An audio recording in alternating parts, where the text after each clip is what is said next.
In a world that's always rushing, this episode invites you to pause. Join us for a heartfelt conversation about reclaiming the beauty of ordinary moments, slowing down long enough to breathe, and learning to notice what really matters. Whether it's a quiet walk, a shared laugh, or a simple cup of coffee, these are the flowers worth stopping for. This isn't just an episode, it's a reminder. You don't need permission to rest.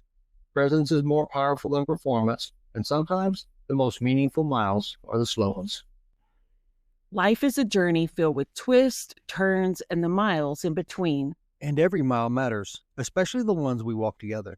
I'm Tammy Sermon. And I'm Michael Sermon. Welcome to Every Mile with You. This is where we share real conversations about relationships, resilience, and the everyday challenges we face. And the joy, laughter, and love that carry us through. From the big milestones to the quiet moments that mean the most. We're here to encourage you, inspire you, and remind you you're never walking alone. Wherever we wander, we walk side by side. Welcome back to Every Mile with You, where we slow down, breathe deep, and talk about the things that matter most. We're so glad you're here. Today's episode is a gentle reminder that in the middle of the chaos, take time to smell the flowers. Not just the real ones, though we're big fans of those, but the small, sacred moments right in front of us. You don't have to earn rest. You don't have to wait for a vacation to be fully alive. Sometimes all it takes is a pause, a glance out the window, a smile, a deep breath, and everything shifts. So wherever you are today, driving, walking, folding laundry, or just needing a soul reset, this one's for you. Let's walk this mile together. So today is one of our favorite topics. We're going to talk about rediscovering joy. We're talking about being present and keeping your perspective in everyday's moments. So Tammy and I, we spend a lot of time together. Now that we're working from home, even more time together. So we talk a lot. We communicate a lot. But the truth is, we've done that our entire 38 years of marriage. I mean, I remember when we first got married, baby, that we would stay up all night long, literally talking. Yes. Right? It was very, and we still do. We still do. Right? And I tell people all the time that even after this, this almost 4 decades of marriage, it sounds crazy. Oh my goodness. I didn't look at it that way. I know, right? Just think about it. But we can actually talk about when we got married in the last century. Oh my. You want to talk about feeling old? Oh wow. Okay, that's true. I never looked at it that way either. Right. But I tell people all the time that even after 38 years of marriage, we still are discovering things about each other. It's so wonderful knowing that you don't know everything about your spouse. Yeah. If you choose not to know everything about your spouse. Right. And part of that is because we're constantly evolving and growing. And right. But I think part of it too is we are always discovering something new that's hidden within us. I started to say we're always learning something new about ourselves. Yeah. So that I agree with that very much. So if you think about it, you remember your first step, right? Your memories of your childhood are vivid, right? Yes. All the way through. Yes. And it kills you now that you're remembering things that you had forgotten because you don't ever forget anything. I don't normally forget things. Right. So now these new memories are popping up and you're like, why don't I remember that? Why didn't I remember that? Now, I, on the other hand, had blocked out most of my childhood, right? I had the traumatic, right, the PTSD moments that I remember. Right. But not the big, fun, exciting moments, or the full of love moments. Full of love moments, right? But then you would, as we talk and we get to explore different things, and then some of those start coming back, right? And I'm not talking about this week. I'm talking about 30 over the course of 38 over years. The course of 38 years. Yes. But it was crazy to understand and see how important those memories really were. Because I was who I was, right? And I did what I did and reacted how I reacted, and it's just me, take it or leave it, right? Mm-hmm. But when I began to understand those moments, then I began to realize why I was behaving the way I was behaving or reacting the way I was reacting, and it gave me a better chance of choosing to act differently, right? Choosing to act better, right? And you hear all the time psychologists talk about your inner child and all that, and all back and addressing it, and then there's some truth to that, right? But the reality is, we are the sum of our experiences, good or bad. And so Yes. we are the sum of it all. And they've made us who we are.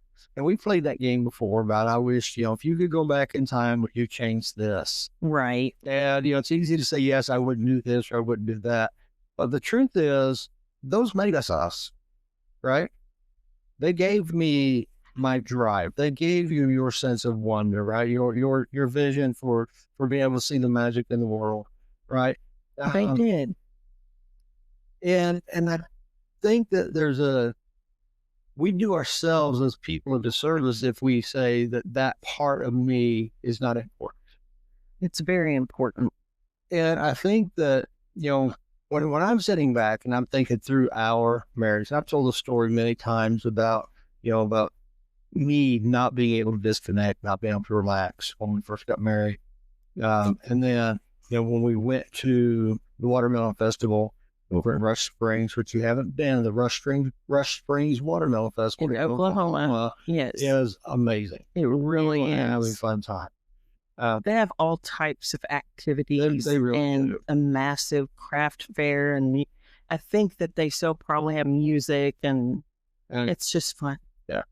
so, but when we went to that Watermelon Festival, and I'm sitting there and we're laying there relaxing, or I'm laying relaxing with my head under lap or sitting under the pecan tree, and you realize, okay, he's not relaxing, he's still working. Yes. Then I think that was kind of a wake up call, maybe, because we had to start intentionally changing some of the things we were doing or how I was doing it and how I was approaching life. And then when we decided we were going to actually go and take a real vacation, right, I had to promise that I would disengage during that time, right, and not be working. And for the most part, I did, right. I only think I did one interview that stood out on the balcony after the interview while we were gone in Arizona. Yes. But that was really the first time to not be pushed in. And that really forced me then to come to an understanding that I do trust my team, right? I do trust the process, just the things that are in place. And it helped me grow as a leader, right, now work as a manager. But I think it also helped me grow as a father, helped me grow as a husband. And when I think about all the different things we've done and the adventures and the traveling and the, just getting in the car and driving and exploring something new, different. I remember those places we were, but like we talked last episode, it's that trip that's there, I think, really that stands out. Right? Missouri. When first time we were driving to Quincy, Illinois, and for work, and we stopped at the Mount Vernon, Missouri, right? And we got to I'm so experience. glad you're bringing that story up. That's cool. Yeah. But we got to experience, because we stopped to let the dog out. It was Our Molly. it was Molly, Yes. little dachshund. So we had her out, and she was enjoying her, the little veterans park that they have there, Right. and And we didn't realize the name of the town at that particular moment. we didn't know the name of the town. All we said was, this reminds us of Mayberry, USA, right? Yes, and we had never been in that town ever before. It was our very first trip Right. to Quincy, Illinois. Right. And Tammy was like, "Oh, this is so perfect. It would be nice I would love to live here." Yes. I said it would be so wonderful if someday when we retire, if we could live in a little town like this. And you said, I agree. And I did say when that. we first got there, we had pulled in. First, we had gotten gas across the street. Right. Then you said, how about we stop here and get gas, and then we'll go across the street to let Molly out to get some exercise. And I said, okay, that sounds great. And there was a little gentleman who was, I can't remember if he was seated under the gazebo or if he was seated in the little park bench that was near the It gazebo. was on the park bench by the gazebo. Yes. And me and Molly, after we walked, we had went and sat under the gazebo. Right. But you found out that he was a veteran. Disabled vet. So he and I sat and we visited for a while. You visited for quite some time, and me and Molly were soaking in the atmosphere, and then unfortunately, sad for my heart, we had to get back on the road and start traveling again. But years later, Years and years later, we moved to Springfield, Missouri, right? and we were looking for a house. We actually ended up buying the farmhouse in Mount Vernon. But we did not know it was the Mount Vernon community. You didn't. You came from a different direction. We every time we came in the town, we had only came through the countryside or the outskirts, and we never needed to go to the grocery store. In fact, we didn't even know if there was a grocery store in the town when we purchased the house. Right. We just assumed there's so many tiny towns, even if this is a smaller community, that we'll just go to one of the surrounding towns if there isn't a grocery store, which their Walmart is the grocery store. But I happened to be driving through town that day and happened to look out of the corner of my eye, and that's when I saw the gazebo and the little bridge and everything. When I came home, you were like, "Do you know what town this is?" I said, yeah, it's Mount Vernon, Missouri. But we didn't know it was Mount Vernon, Missouri back then. Right.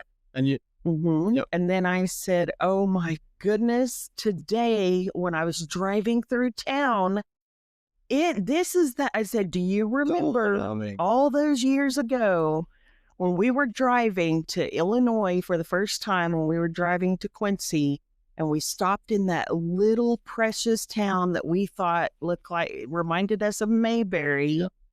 Do you remember what we said when we were sitting under the gazebo?" And you said, "Yeah, I do." And I was like, we said that someday when we retire, it would be really cool to live in a little town like this. And here it is, however many years later, 10, 15 years later, 15, yeah. we ended up moving in the actual town. So for those who are going to say, well, how did you not remember the Mount Vernon town? Right. It's pretty distinct. We didn't know. We didn't pay attention to driving into the town. I remember once we said it reminded us of Mayberry. Right. I just kept calling it Mount Pilot. Yes, you did. You were So in my mind, in our minds, we had locked the name Mount Pilot in with where we were at and not Mount Vernon. Well, and we've traveled so many thousands of places in our lifetime, and that's not an exaggeration, because we have spent, since before we were even married, right, to us, just the nature and everything, that's how we spent our date days, was just going to parks or walking with holding hands through town and through the neighborhoods, and just paying attention to the landscapes, the trees, the flowers. That was our whole life. So we've seen countless towns in our lifetime. Right. So you think about it, though, since this episode really about taking time to smell flowers, right? Taking time to breathe during the stress of life. Mm-hmm. When we were working on the old farmhouse there, and you would start getting stressed, or you would start whatever, you would do one of two things. You'd want to get the car to just drive and explore, or you would go outside and you would talk to the cows, or you would talk to Big Butt. Or did what? You talk to Big Butt. Oh, Big Butt, yes. And we don't mean any harm we don't mean that, putting anyone down. The lady who owned the home before us, she was telling us about this squirrel that would have fits when he would get offended about things. You would just know. She said, "I'm not going to point him out to you.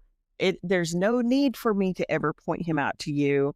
If you have offended him, he feels like you're in his territory. He will let you know about it." And so she named him that. We did not name him that. And I thought, who in the world would name an animal something like that? Until you saw him. Until you saw him.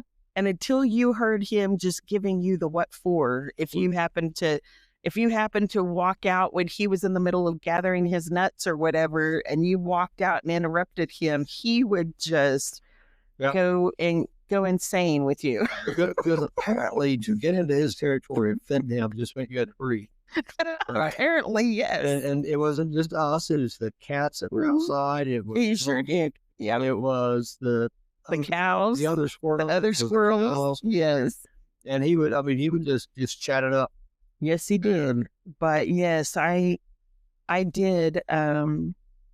We have done so many renovations over the years and also moved so many times over the last 7 years that it can take a toll on you. And so, yes, at times I would just be so overwhelmed with all the things, all the stuff we had going on.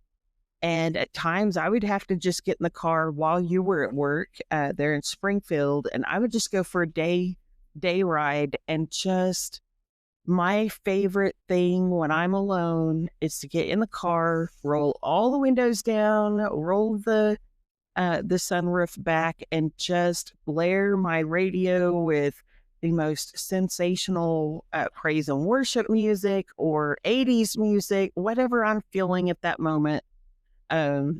Or just turn it off and just listen to the silence and the wind whipping by, and just soaking in the goodness of God and soaking in his beautiful nature. And yeah.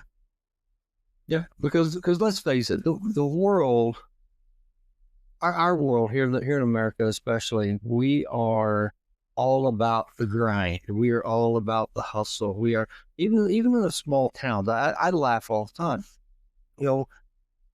People are in a hurry to go nowhere. They are. Right.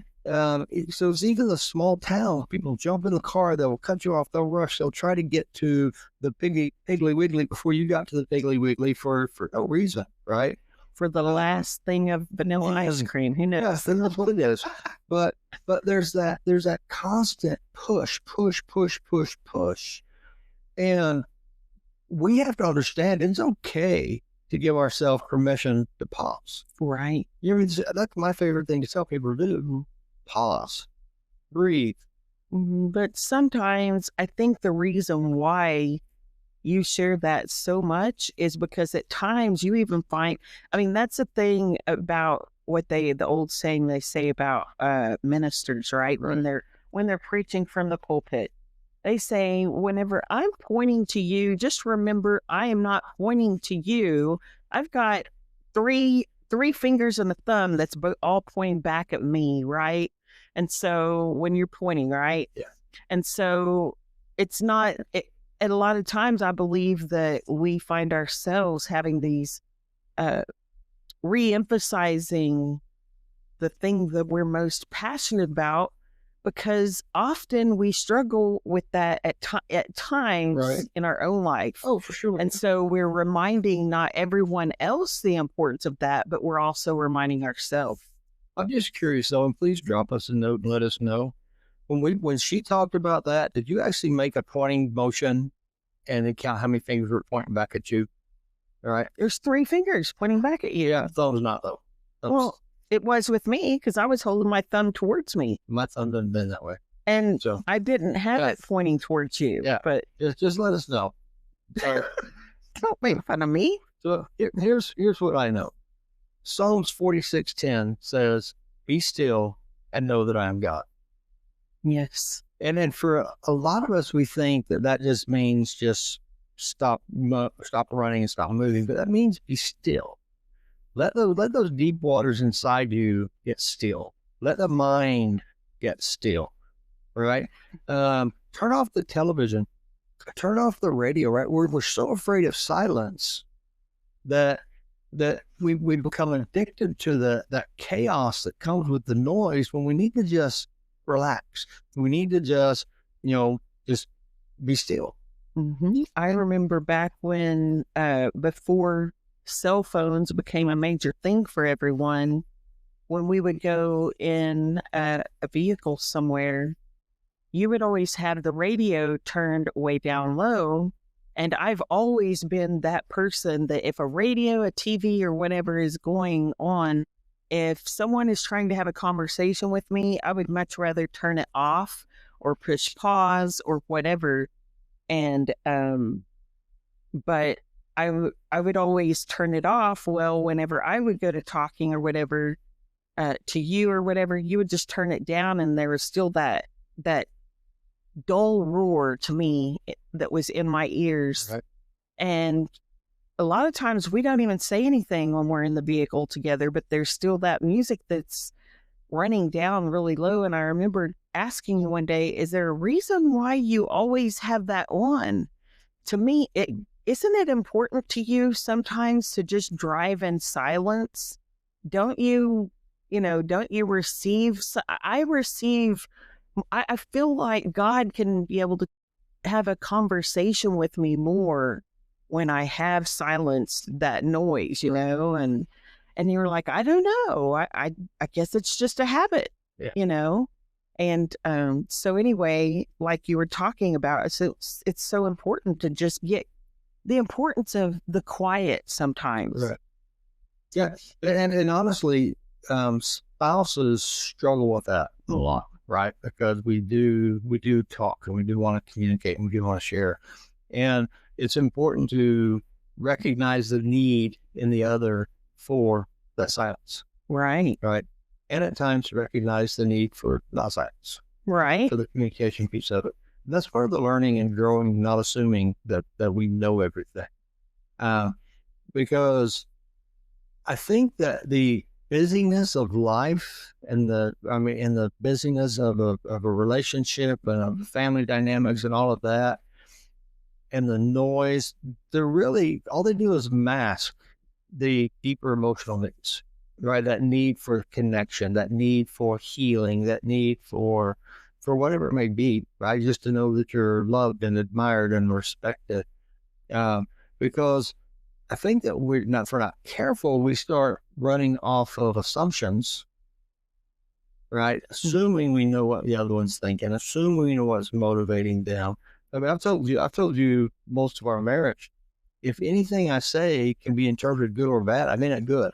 Right. I did not mean bad.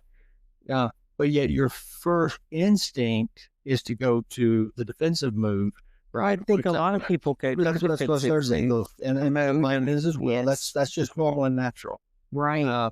So because we get so busy and so caught up in the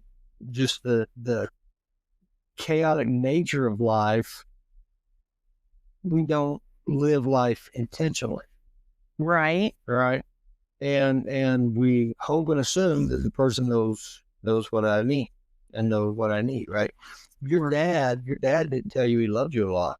Right. But you knew he loved you. I knew my dad loved me because of the actions and the way he would go out of his way to do special things. But it was extremely hard for my dad to say I love you because he had been emotionally and mentally damaged over his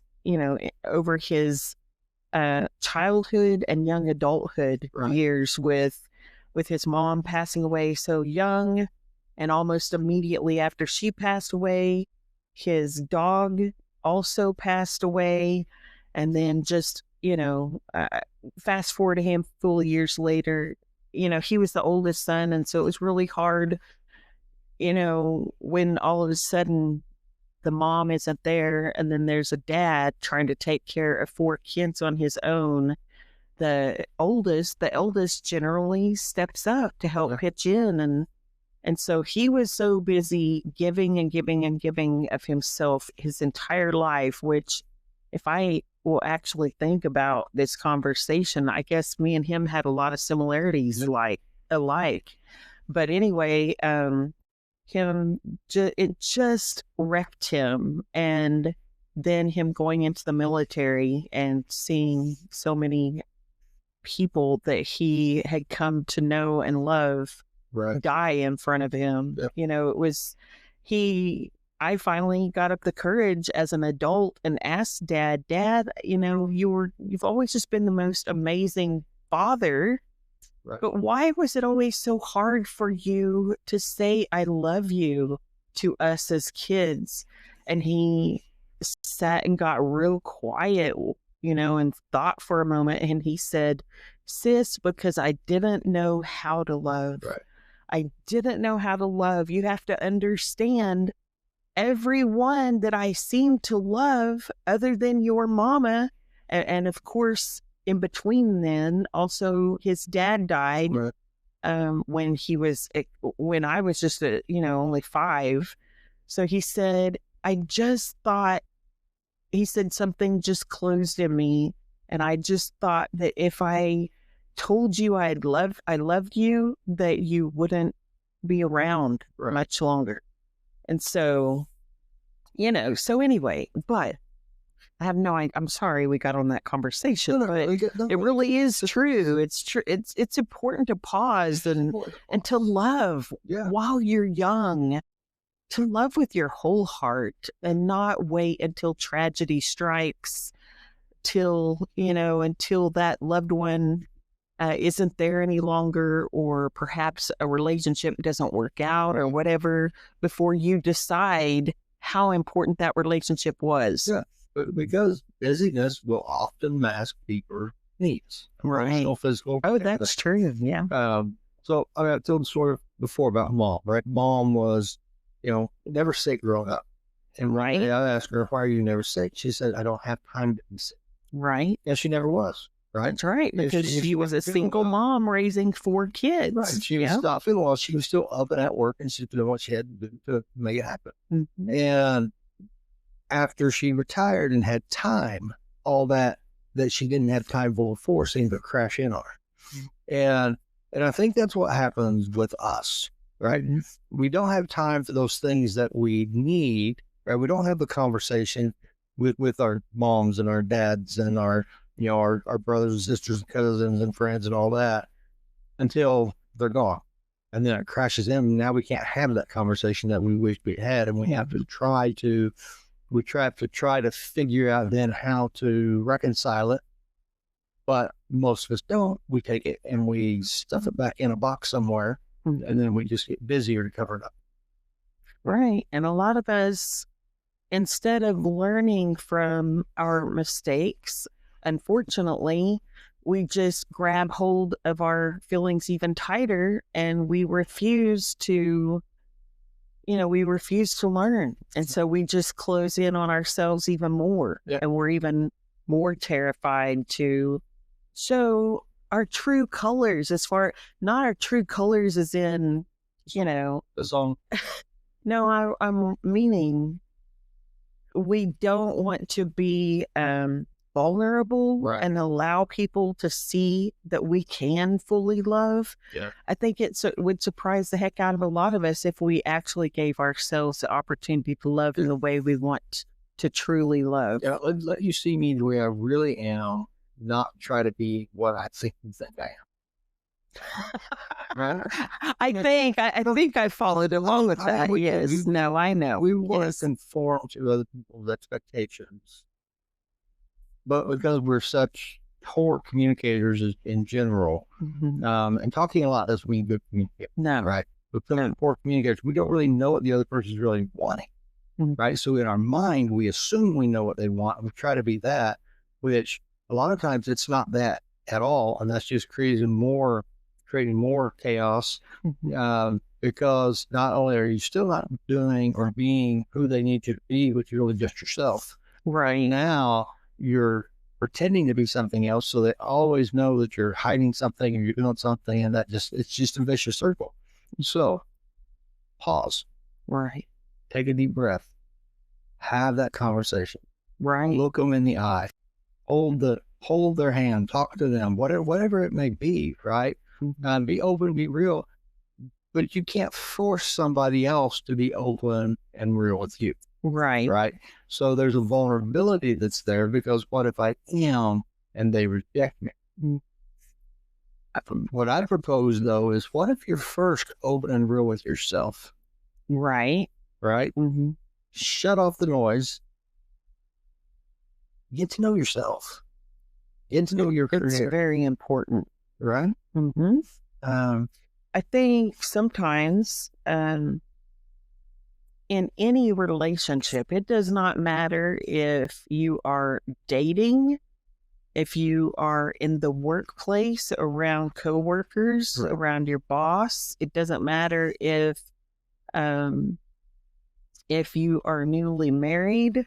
When you're in the beginning stages of that relationship, so to speak, Yeah. we all want to put our best foot forward. And oftentimes, and I have no idea how it's swaying this direction, the conversation, but oftentimes we are trying so hard to please the people around us that if we're not careful, we can create a fake facade of who we really are. Yeah. And what they refer to as the honeymoon phase, right? Right. Where a lot of times we will give and give and give and give for the sake of that other person, that new relationship. And we don't allow ourselves to just be ourselves, Right. you know? Because here's what's going to happen if you're not careful. If I try to be who I think you want me to be and not who I really am, then eventually I'll start resenting that. Right. Right. And then you're on your side and you're trying to figure out, why am I getting hateful? Why am I being resentful? Mm-hmm. Right. And I am, because it's based off of my perception of what I think. Right. Right. Which is why it's important to pause and take the time to just decouple, not from each other, but just decouple from the chaos of the world, Mm-hmm. and really get to know each other. That's what I like about our road trips, right? Is we get to talk, and we get to be quiet, and we're comfortable in the silence, and we're comfortable in the talking. So Mm-hmm. I will say that once the cell phones and stuff came along, it created a different challenge. It did. Because if we're not careful, we're driving along somewhere, and either I'm driving or you're driving, and the other one isn't really paying attention to what we're experiencing. Their faces in the phone. Yeah. Right. Mm-hmm. Or you, right? You're a perfectionist on photographs. You'll take a picture, and then you'll spend the next 20 miles editing that picture, or going through them, finding. I don't know if I edit the photos, but I do go through and find the most perfect one. Yeah. Out of So during that time, then you lose that moment, right? I know the other moments are happening. I mean, I know a lot of people that are so busy filming and photographing their children's sports events, they're not really experiencing the sports events. Right. Yes. Right. Yeah. And it's more about let's stage for the right photo or this or whatsoever, instead of just relax. Well, yes, I think also, people who are in any type of industry where things have to be filmed and stuff. I'm watching a lady, and her YouTube is just phenomenal. Her name is It's Wendy Outdoors. Yeah. Her Wendy Outdoors, and she's an older woman, a much more mature woman, and she does all of these solo camping trips. Yeah. And someone said, well, what do you think about when you're out on these camping trips? And she said, well, honestly, if you want to know, she said, a lot of times I am sitting and thinking, when I'm off by myself, I'm wondering, what is the next angle? What is, how can I shift the camera over here and walk in the scene, a certain way or whatever that's going.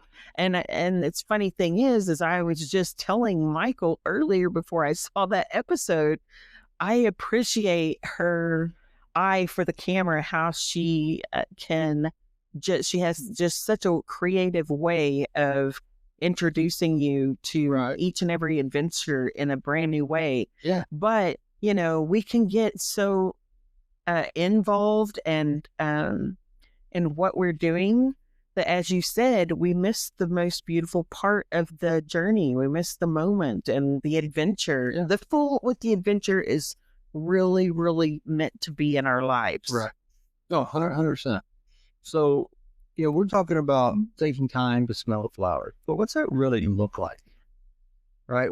How would you, if somebody says, hey, I really want to do that, but I really want to do what? Like an example. I want to smell the flowers. I want to do, right? What are some practical approaches to that? Practical approaches. Well, honestly, and I'm so glad that we're doing this podcast because, for the longest time, I struggled in this very thing myself. And so when you and I were sitting down and we were coming up with our ideas for the season, what we did, and we sat down and discussed, is what are things that we have struggled with through our lives, in our own right, in our personal journey and our journey together. And that was one of the things that I had written down was, for those of you that don't follow Lead Well, Live Whole, I believe in that one of the last episodes or one of our first episodes, I had mentioned to our viewers that for years, I was so involved in everything my entire life that I never took time to enjoy what I created. And so that's where this idea for this particular program came from. And I have been working most recently on myself in that area. And so that's why, and there's been a great piece that has been coming, that now once I clean a room or whatever, I actually sit down and I just enjoy the presence of that room. Yeah. Where before I was so busy trying to design that room, clean a room, make a bed, do the laundry, bedding, get it on the bed, walk out of the room and never enjoy it. And, just this week, I actually sat down. Our son recently moved out into his own place. And so I was going up there and doing the house cleaning, got upstairs, cleaned everything. And before he had ever moved out, we had put a brand new ceiling fan in the room. And before, the smaller ceiling fan never allowed the air to really circulate. Right. And I noticed as I was putting everything together, wow, that ceiling fan is fantastic. Yeah. And it just gives the most amazing breeze.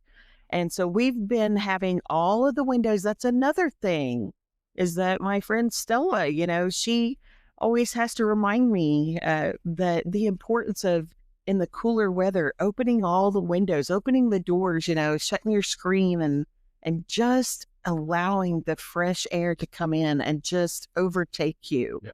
And so after I cleaned the room, that's what I did. Oh, wow. I sat in there, I don't know, maybe just 20 or 30 minutes on the bed, no phone, no anything. I did take a real short snippet of a video that I wanted to put on a String of Pearls, and just tell people, you guys know we've lived here for 7+ years, right? And not one time until just recently, in the last, I'd say, 2.5 weeks maybe, or a little more, I have started enjoying this beautiful, most inviting environment that God has graciously allowed us to have, given us, and I'm starting to take these moments and absorb.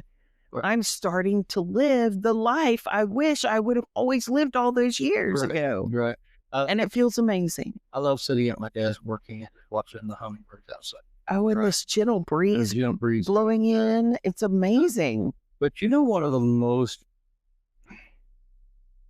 I felt rebellious the first couple times I did it, but one of the most relaxing things that I have done when we go somewhere, I leave my cell phone home. Oh, yeah. Right? We go for a walk, something like that, leave my cell phone. Yes. Alone. So It does feel rebellious, doesn't it it? really does, right? I mean, the first time you're gonna get terrified because Oh my goodness, what if something happens? yeah. Mhm. But I mean, we're old enough that we remember life before cell phones, right? I remember 16 years old jumping in a car and driving to California without a cell phone, Yeah. right? And us just getting in the car and going and figuring out how to read a map or figuring out how to read road signs or whatever it took to get there and get back.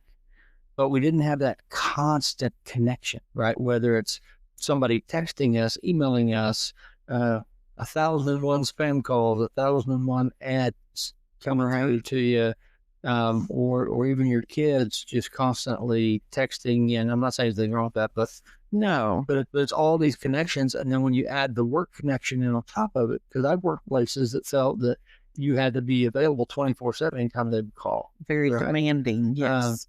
And, my take was always, look, we're not heart surgeons. It's not like we're in the medical profession. This is Right. nothing happening right now that won't wait until Till in the tomorrow. morning. Yes. But leaving the phone home.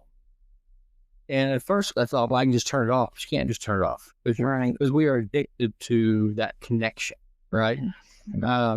We have to know what the newest celebrity is doing. We have to know what our sports teams are doing. We have to, all this stuff, we feel like we have to know right then and there. You have to know what the new baby in the family, if it's walking or crawling or walking or. But just try it. Just try leaving your phone on the charger. And that way, if anybody says, well, I tried to call you when my phone was on the charger, you're not lying. You're not lying at all. But give yourself permission to do that. Get yourself permission to leave your phone on the charger, go in your backyard and drink a cup of coffee. Yeah. Enjoy the coffee, drink a cup of tea, enjoy the tea, watch nature, listen to the sounds, whatever it may be. Look at the stars. Right? Look at the stars. Pay attention where you're going though, because I got a new telescope. And I took it out back the other night, and I was just kind of playing with it, and I got chiggers all over my legs. Oh, goodness. So do watch where you're going. It's either chiggers or ant bites. But watch where you're going, because you do want to pay attention. I think it might have been ants. I've been seeing a few ant hills out there. Yeah. But take time to savor the moment that you're in. One of the Lead Well podcast episodes was on communication. And Dave Chernikowski's guys talking to it. He was talking about the art of practicing mindfulness. Right. Being mindful, being present, being very aware of what you're doing and where you're at. Right. When you take a bite of something, don't just wolf it down as though, for fuel. But take time to actually appreciate how it tastes, how it feels, right? How much time the cook took in preparing it for you and things. I was raised that way. Right. For me, that was just a given. We had every single meal at the dining table. We didn't, that was our time to communicate as a family. And when you and I first got married, your eating habits were incredibly foreign to me. Well, I was fresh out of the military. I know you were fresh out of the military, and you also were raised by a single mom who wasn't around to fix a lot of meals. And so you guys and I didn't realize this. You told me this. It wasn't me. It's not me putting down your mama whatsoever, because I get it. I can't even imagine what it'd be like being a single mom trying to raise 4 teenagers. But you guys just throwing together whatever you could, and boys just have a habit of eating differently generally, I think. Well, and plus, I think even then growing up, we had, if we wanted that next biscuit, we had to finish this one first. Well, that makes sense. Yeah, you had to finish it before the others finished theirs. I had to finish it before my brother licked at this. Right. I have heard this from more than just you. I heard this from your sisters as well. But it allowed us not to be intentional about what we're doing. Right. So remember when we were in Italy, we were on Lake Garda. Right. And we sat down, and the gentleman we was with had arranged the entire restaurant to be ours. Right. And so we sat down, and the chef came out, Mm-hmm. and he was describing everything as he made it. Right, we just did an entire night of nothing but appetizers. Right. Not intentional, Not but because intentional. we didn't understand the culture. Right. We had no clue what was going on. So, but anyway, so we're sitting there, and he's bringing his appetizers out, and he would bring an appetizer, and he would describe the appetizer, right? What we should experience when we taste it, how we should taste it, right? How we should take What flavors, what Is sensations. Is the spoon upright? Is the spoon upside down, right? However you take that, supposed to take that bite. Yes. And it was amazing Yes. to taste actually taste the food and taste the He would tell experience of the story of how the food Yeah. was to be eaten. And if you would pay attention to what he was saying, you experience Yeah. what you're saying exactly as he described what your sensations should be as far as the palate, as far as the brain, Yeah. everything. It happened exactly the way he would tell you you should experience it if you paid attention to what he Okay. said. Now, if you think Mhm. about everything you eat now, if you go down and you get a bowl of gelato or a bowl of ice cream, and you go to take a bite, and you don't just grab it, try to wolf it down, but you actually experience the flavor of that bite, and Right. you're mindful and you're present with it, Mhm. then your mind and your body will start deconstructing it, and you can taste the different Mhm. textures and the different flavors that were within it, Yes. right? Mhm. Now, if you do the same in your relationships, Wow. it's the Yes. same way. What if you took time to savor that moment Right. to have with that individual? I love that. I love that so much. And you're mindful, and each moment then becomes precious. Yeah. Not in a weird, clean way, A treasure but a treasure. in your memory box. Because there's going to be plenty of opportunities to not do that, right? Right. When you go on an anniversary dinner, leave your phones at home, leave your phones in the car, At right? least leave them in the car. Spend Yes. time with you, right? Yes. And be very present about that. Don't look for opportunities to do stuff together as much as be together, Right. right? Right. But it's one thing to spend time with you when we're going out walking. You go for a walk by the lake or something. Mhm. That's a different experience. We go to a movie and just sit side by side and don't talk, just watching it. Right. Totally Together in both places, but they don't mean anything. And then the third time, when we're out actually across from each other and we're eating a meal or whatever, and we are engaged and talking, that's a totally different level of connection that disconnects us from the rest of the world. One of the saddest things I think that extremely break my heart is when we go to different places, such as I can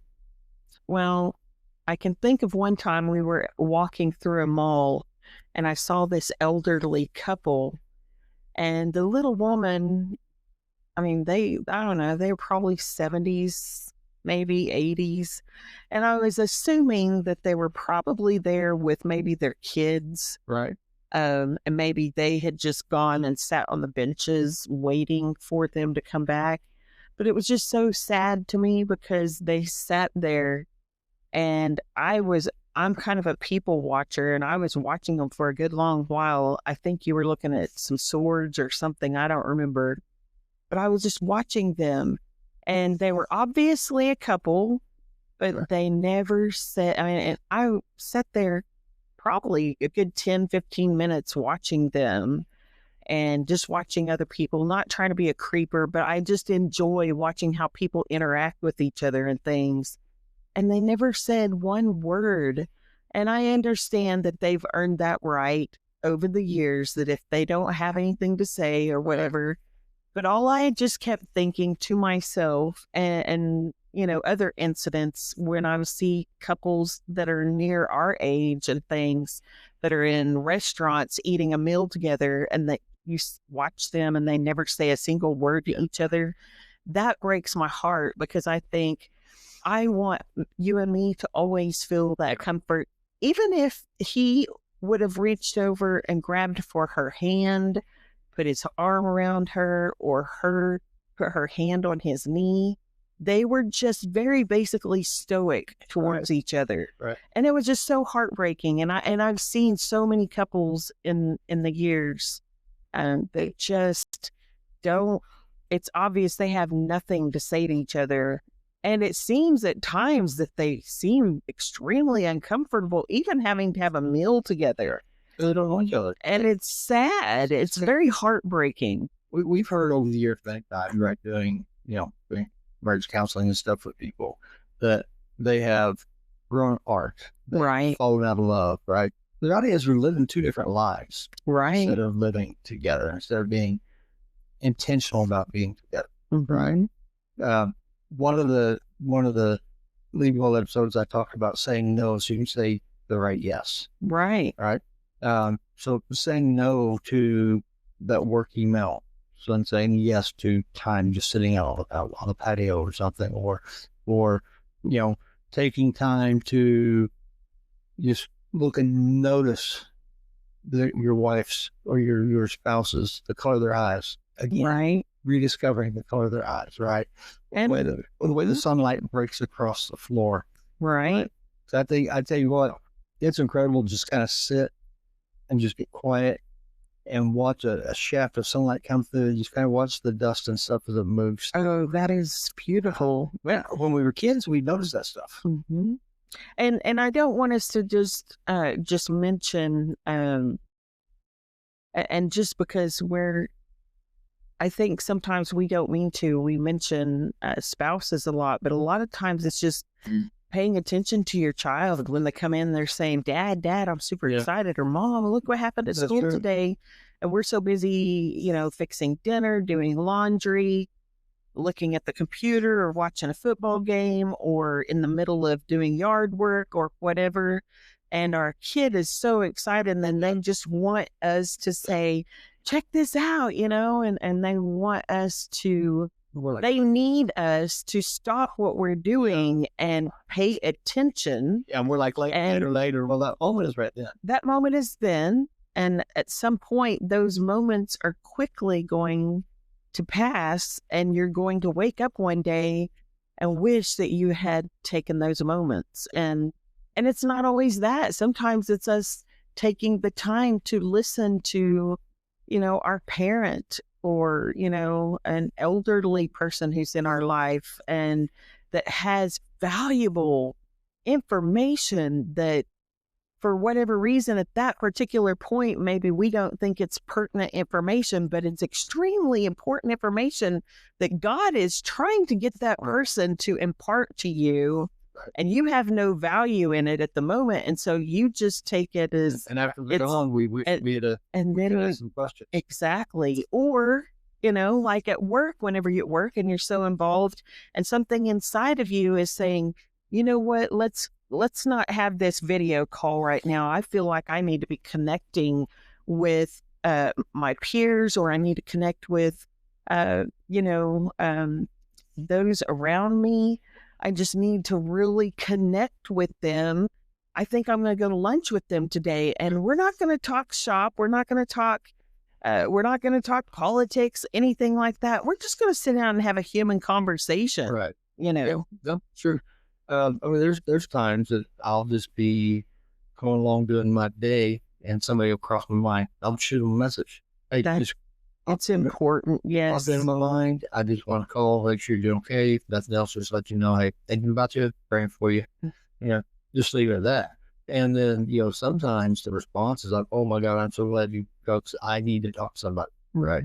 I do that too, but there was a time, and I'm still guilty from time to time We're all guilty of forgetting. Yeah. I'll get sidetracked and have intentions to contact them. But yes, you're right. I mean, it's so important. Because we live in this world, put ourselves on this timeline, and that's arbitrary, right? It's an artificial pressure to get it done, right, by a certain time. And I tell you that all the time, and you tell me that all the time, but that doesn't have to be done right now. Right. Let's just not do that right now. Let's do this instead. Mm-hmm. So, because really, I mean, this isn't just about just breathing, right? There's actually reasoning behind why we need to do this, right? Right. One, it helps us eliminate some stress, but it helps us reconnect with our Creator. Gives us space for Him to come in. Right. And right now we push Him out because we're so busy doing all of our different things. Mm-hmm. And then it also helps us remember our humanity. Right. Right? Like Scott Fryer always told me, no matter what business you're in, first you're in the people business. Yeah, people business. So with us as individuals, no matter what we're doing, first, we're human. And the people we're dealing with are human. And what do we know about humans? We know humans are challenged. We know they have needs. We know they have hopes. And we know they have dreams. We know they need connection. Right. And the more bitter and angry they are, the more they need that connection. They're just afraid of rejection. So they want to shut everybody, push everybody away. Right. But the truth is, when we step back and pause and breathe, it does begin to heal what the hustle and grind of life has broken inside of us. Right? Lets the husband know, lets the wife know they're not doing this by themselves. So they're not in this fight alone. Right? Let the kids know they do have a support system that's around me that cares. Then it's connected. And this doesn't mean throw your kid on the couch and give them a third degree, right? Try to figure out what's going on, because they have to learn how to communicate as well. And they're going to learn to communicate by watching you communicate. Right. I think sometimes some of us have a hard time connecting with the words pause and with the words breathe. We feel like neither one of those should even be placed together. Yeah. Some of us may connect with, oddly enough, the word hesitate. It's okay to hesitate, right? And think about what you're going to do next, or hesitate what you're doing. Stop. If that word resonates with you, better than pause. Stop what we were talking about earlier. Stop what you're doing and pay attention to that person who is trying to connect, that person who is wanting a relationship with you. Some of us in our brains don't understand the whole pause and breathe, but we do connect with hesitate and stop, right? Before moving forward. And so, but I completely get what you're saying. Stop and think, though, what it would look like for somebody to fully show up for you, right? Think about what their actions would be, what their conversations would be, what their presence would be, and then figure out how to be that for somebody else. Right. Right? Because again, humans, we look different, we smell different, we act different, but our needs are still the same needs. Right? Yes. There's not that core of who we are. There's not that much complexity that's there. Right. Right. The shell around it's different. The personality is different and all of that. But I don't care. The biggest bully in high school still wants to be liked. Still need that connection, right? And love. And there's something that broke them that got them to that point. Right. And if we're not careful, then we begin to live in our brokenness instead of living in our completeness. Right. All right. The brokenness is something that happened, but it's not who we are. Right. That trauma is not who we are. Right. But we allow ourselves to identify with that so many times that it causes us to begin to rush and push for that, right? The job is not who we are. It's just what we have to do, right? The making the meals are not who we are. It's what we have to do. And if we're not careful, it identifies that.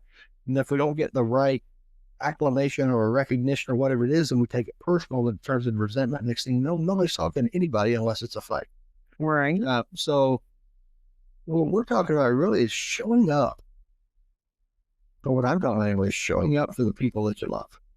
Well, and when we show up for the people that we love, now don't get yourself so lost in other people that you forget who in the heck you are, because that can be easily, someone could, if they're struggling with one thing, they could run towards that and then just forget the other thing, which is don't get yourself so wrapped up in trying to be there for people And then you find yourself to a different degree where you're so busy trying to people please. Right. There has to be an equal balance. Be there for others, but you have to be there for yourself too. You have to be there for yourself before you can be there for Right. and not be there for yourself in a narcissistic. No, Right. no. Because we've seen too many people over the years that their life is falling apart, Mm-hmm. and financially in different ways, and so they want to spend all this money on stuff that they need to be spending the money on their bills or something. Right. And they say, "Well, I just owe it to myself. I just have to be, I just have to be good to me." Mm-hmm. So there's a balance just there, and there's common sense that comes into play. So I know what you're saying. Right. But some people, because they're grasping, because they feel like they're whatever it is that they're involved in right now, how they're walking through their life, a lot of times we do look for guidance from others, right? And so we could very easily just take and run with, oh, well, maybe that's what my problem is. Maybe I haven't been involving myself in other people's lives. So maybe if I pour everything within me into somebody else's life, things in my life are going to get better. And that is not what the case is going to be. No, will not happen. That it's not healthy for you to pour every single bit of you into a relationship or relationships and forget who you are as an individual. Right. That's a good point. That's a good point. It's about emotional integrity. Right. It's about being present versus productive. Right. Right. It's about understanding, I think, the balance of what you bring, what they bring, because nobody claims to be your friend.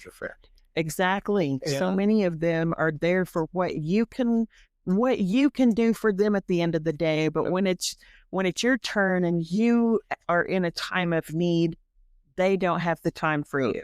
And they wouldn't give you the time of day. And when we take time to pause, stop, hesitate, breathe, and begin to know ourselves, then we can begin to see that. And once we begin to see it, then we can start setting up barriers, right? The guardrails and the boundaries.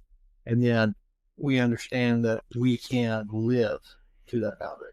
Right. Just like, exactly what you were saying, not just putting boundaries in front of you for others, but if you are an addictive personality that will jump from one thing to another with great zealousness and reckless abandon, and you are ridiculously a people person, or maybe you've struggled with not being a people person, but you're thinking, well, maybe if I just change things, it's going to be different. Once again, there has to be a healthy balance there. And you have to make sure that you're in a good place, first of all, where you can be what you're wanting to be. And it's not just, not like the story of, what is it, the Christmas story or about the Scrooge? How remember? Christmas Carol. The Christmas Carol. I'm sorry, I forgot that for a split sec. Or thank you for reminding me.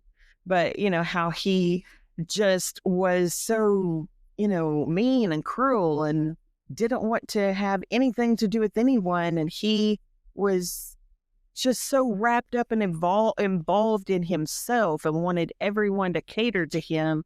And then all of a sudden, out of nowhere, he had such a change of heart. You guys feared death. Well, yeah. You know what I'm saying. I'm trying to make a point here. That all of a sudden, everything just drastically changed, and he was just willing to do anything and everything and not think of himself at all and just put everyone else before him. It was just a movie. That was a movie. It was a movie. Right. And and to my way of thinking, even as a little kid, when I saw that, to me, that felt fake. It felt wrong. It's like, okay, even as a child, I'm like, that didn't seem right. So as an adult, I understand the importance of a healthy balance, Yep. Yep. Yeah, there's a natural growth and natural transition. Right. But what's one thing, what's one flower that you can stop and smell this week, right? To all of our listeners, right? What's one flower you can stop and smell this week? What's it look like? Right? How do you slow down? Just that one thing. You're not going to change your entire life overnight. Right? But it starts with one step. So what's that one thing you can do that will allow you to start reclaiming yourself and allow you to find that peace that's within you, Interconnection. that interconnection that you need? That's a good one there.